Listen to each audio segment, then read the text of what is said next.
Тем временем санитарные правила соблюдают далеко не все. Предупреждения о том, что вход только в масках, на дверях многих магазинов стали просто символическими. Их игнорируют как покупатели, так и продавцы.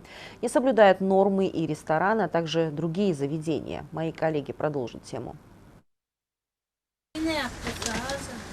Большая часть магазинов южной столицы теперь будет работать только до 8 вечера. Ограничения снова вводятся в связи с угрозой распространения коронавирусной инфекции. Также снова проходят рейды по соблюдению санитарных правил. Их придерживаются далеко не все, как, например, в этом магазине. Хотя на двери написано, что без маски вход воспрещен. Ни продавец, который ежедневно контактирует с сотнями человек, ни покупатели этого правила не придерживаются. Без уборки, магазин, пожалуйста, выйдите. Я только что вышел из магазина, поэтому снял маску.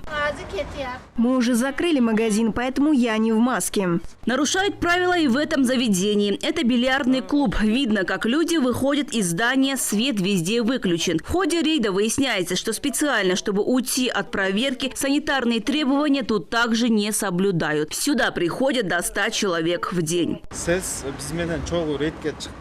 Каждый день мы проводим такие рейды и каждый раз ловим нарушителей, несмотря на то, что уже не один раз объясняли все санитарные нормы. Некоторые магазины уже несколько раз платили штрафы, но все равно ничего не соблюдают. Мы были вынуждены закрыть 4 магазина и 1 кафе.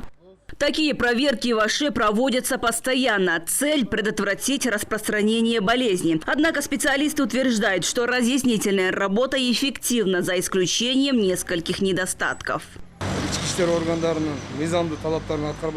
Мы работаем совместно с СЭС и другими службами, ведем разъяснительные работы. По фактам неоднократного нарушения правил мы открываем дела по статье 82 Административного кодекса. Нарушители санитарных требований были оштрафованы на 132 тысячи сомов. На данный момент уже закрыты 5 ресторанов.